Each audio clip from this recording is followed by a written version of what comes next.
Chaque jour, des centaines de nouvelles publications scientifiques paraissent et viennent enrichir le socle des connaissances communes du monde entier.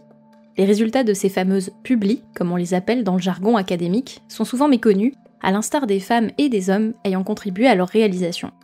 Ils et elles sont en doctorat, en postdoc, ingénieurs de recherche, chercheurs, enseignants-chercheurs, et travaillent en collaboration sur des projets parsemés d'embûches et de défis.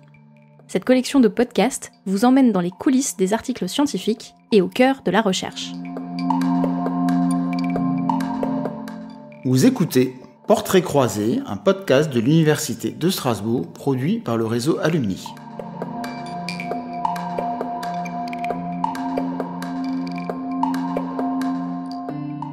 Dans cet épisode, nous sommes allés à la rencontre des co-autrices d'un article en économie paru en 2022 et qui tente de déterminer quels sont les meilleurs paramètres du succès d'une entreprise. Et leurs résultats, vous le verrez, sont un peu à contre-courant des discours. Anaïs Samelin, je suis professeure des universités à l'Université de Strasbourg et je suis aussi co-rédactrice en chef avec ma co-auteure Cyrine Benafayed de la revue de l'entrepreneuriat. Moi, je suis Cyrine Benafayed, je suis professeure-chercheur à l'IESEG School of Management sur le campus de Paris.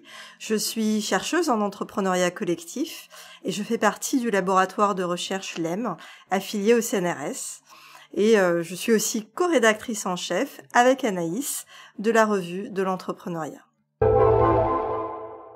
Alors moi, je fais de la recherche en finance, mais je m'intéresse au financement et donc aussi à la croissance finalement des petites et moyennes entreprises, des PME. En fait, depuis le début de ma thèse, il y a une grande question qui structure l'ensemble de mes recherches, c'est pourquoi tant d'entreprises restent des petites entreprises. Parce qu'on parle beaucoup des grandes entreprises, mais en fait, c'est des exceptions, et notamment les entreprises qui débutent toutes petites et qui deviennent très grandes très rapidement, les fameuses licornes comme Doctolib dont on entend parler. C'est un événement extrêmement rare dans le contexte économique, dans la vie d'une entreprise, et la plupart des entreprises débutent petites et resteront petites à jamais.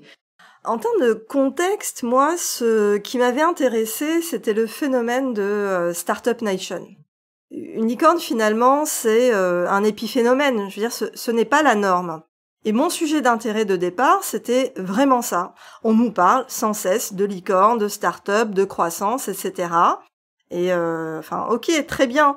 Mais on occulte complètement ce qui fait l'immense majorité, pour ne pas dire la quasi-intégralité du paysage économique français, c'est-à-dire les PME, les petites et moyennes entreprises. On travaille depuis longtemps sur ces questions parce que déjà en 2015, on avait travaillé sur la question de est-ce que l'ambition était la clé du succès. Donc on avait regardé le lien entre cette ambition de croissance et la performance réelle des entreprises. Et donc après, dès lors qu'on prend conscience du fait que le succès, c'est un concept qui a de multiples facettes, il y a très vite des difficultés techniques qui se posent.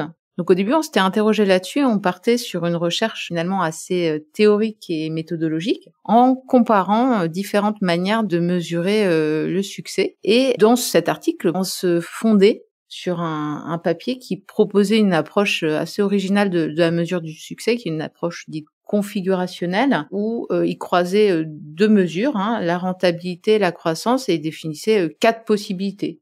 Soit on avait beaucoup de croissance et beaucoup de rentabilité, donc c'était pour eux le succès, soit très peu de croissance, très peu de rentabilité, l'échec, et puis des situations intermédiaires, en fait, on avait de la croissance mais pas beaucoup de rentabilité, ou beaucoup de rentabilité et pas beaucoup de croissance. Et donc on a étudié en profondeur cet article, parce que c'était un papier qui posait une question intéressante, mais finalement qui avait eu peu d'écho jusque-là dans la littérature.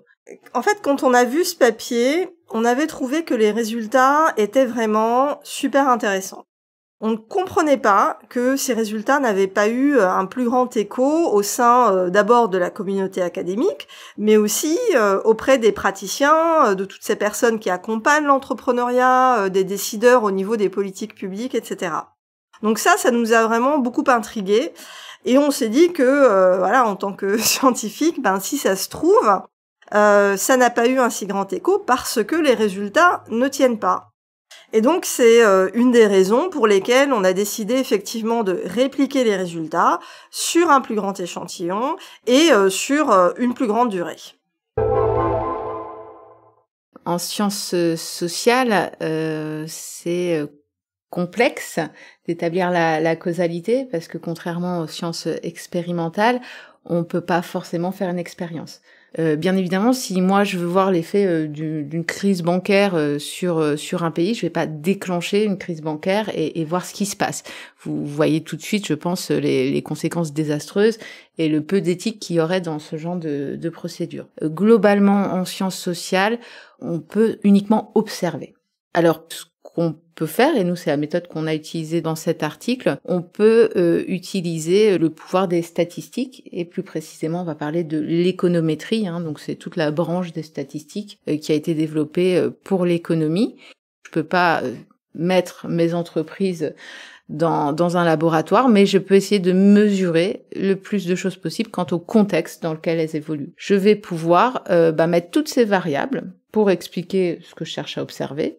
Donc par exemple, nous c'était le succès, et isoler d'un point de vue statistique l'effet d'une variable par rapport à d'autres. Et c'est le raisonnement qu'on utilise beaucoup en économie, qui est le raisonnement toutes choses étant égales par ailleurs. Et ce toutes choses étant égales par ailleurs, en fait, on arrive à le faire grâce aux statistiques. Notre objectif, c'était donc de répliquer, donc de refaire exactement, dans un premier temps, la même chose que Davidson et al. De 2009, mais sur un échantillon beaucoup plus large, pour voir effectivement si les résultats étaient généralisables. Donc on a utilisé la base de données qui s'appelle Amadeus, fournie par Bureau van Dijk et maintenant Moody's, qui est une base de données commerciale et qui regroupe de l'information comptable et financière sur les entreprises en Europe. Donc, qu'est-ce qu'on a fait ? On a pris toute l'information dans la base de données. C'est énorme en termes de taille d'extraction. Donc, j'ai dûu extraire 200 ou 300 fichiers Excel. On appelle ça mettre les mains dans le cambouis. Nous, c'est les mains dans les bases de données. C'est la partie complètement submergée de l'iceberg du travail, parce qu'on le voit pas dans l'article. Les gens n'imaginent pas, mais c'est ce qui nous prend 80% ou 90% de notre temps. Et donc, au final, on avait de l'information complète sur un peu plus de 600 000 entreprises, qui représentent 40% de la population des entreprises en Union européenne de cette taille-là sur cette période. On a presque une entreprise sur deux dans notre échantillon, ce qui est quand même relativement représentatif. À partir des données qu'on avait, on a fait un échantillon stratifié, donc on a tiré au sort des entreprises afin d'avoir un échantillon qui mimait la structure de la population des entreprises dans les pays de l'Union européenne, donc leur proportion dans chaque pays et la distribution en fonction de la taille. Et là, on a tiré au sort plusieurs échantillons et on a refait les mêmes analyses sous ces échantillons pour voir si les résultats changeaient.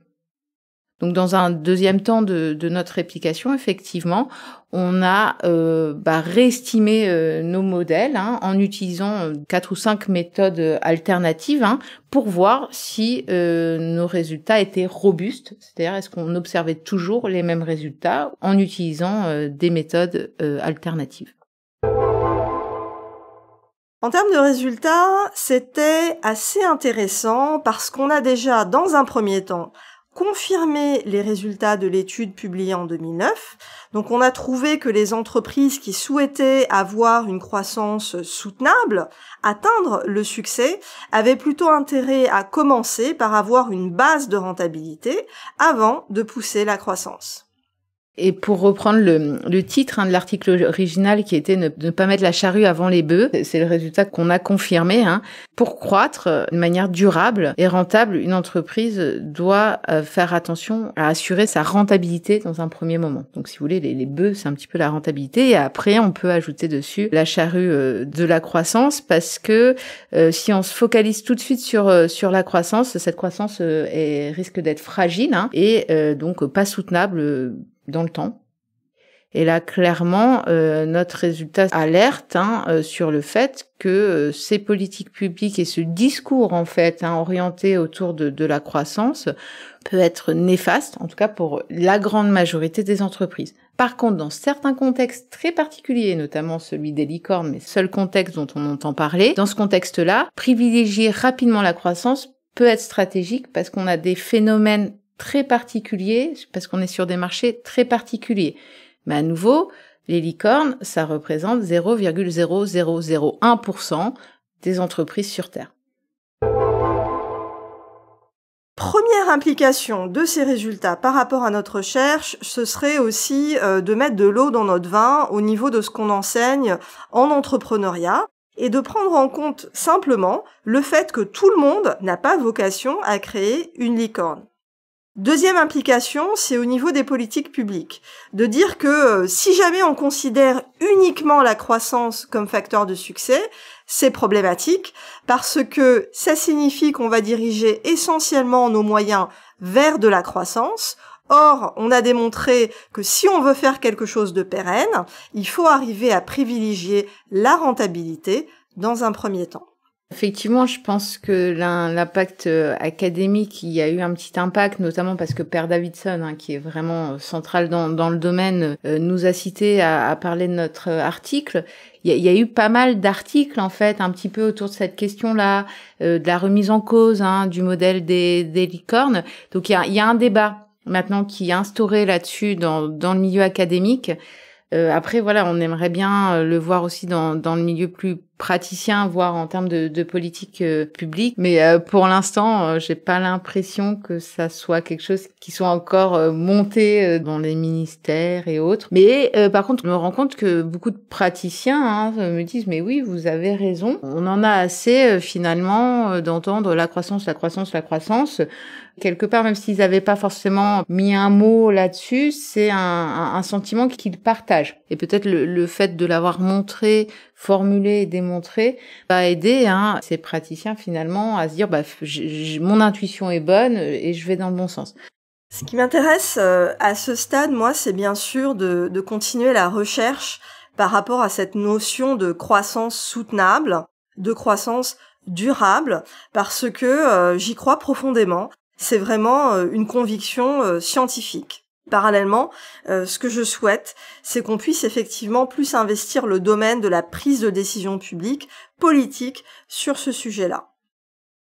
Maintenant, on discute beaucoup de décroissance. On discute beaucoup de l'importance de toutes les théories de décroissance et pour moi, c'est une question véritablement essentielle. Et d'ailleurs, un de mes axes de recherche future est de comprendre ce que ça impliquerait pour les entreprises, justement, cette notion de décroissance. Parce que la notion de croissance, on connaît déjà les implications. Et après, ce que je propose en fait avec Anaïs, c'est de dire, parlons plutôt croissance soutenable. C'est ça qui nous intéresse, c'est ça qu'on cherche à obtenir, et donc plutôt que le dogme de la croissance d'un côté ou la décroissance de l'autre. Et alors pour la petite histoire, ça a été aussi quelque chose de très intéressant parce que l'un des auteurs de ce papier de référence, Davidson, Per Davidson, est vraiment un des grands chercheurs dans le domaine de l'entrepreneuriat et sur les questions de la croissance des petites entreprises au niveau mondial. Moi, c'est quelqu'un à qui j'avais essayé de discuter dans une conférence, je crois en 2015, mais il m'avait pas accordé beaucoup plus d'attention alors que c'est vraiment un auteur que j'avais suivi, dont j'avais lu tous les travaux pendant ma thèse. Et suite à notre publication, on a échangé plusieurs mails avec Per Davidson. Donc, je crois que ça, c'était au final la meilleure récompense pour cet article, de pouvoir rentrer finalement dans ce cercle restreint où on discute de ces questions avec les meilleurs chercheurs du monde. Alors, Per Davidson avait reçu un peu l'équivalent du prix Nobel en entrepreneuriat et dans son discours d'acceptation, il avait effectivement cité notre travail, un peu comme exemplaire aussi sur ce point-là. Donc ça, c'était vraiment très sympa. C'est finalement, pour citer un auteur connu, rien ne sert de courir, il faut partir à point.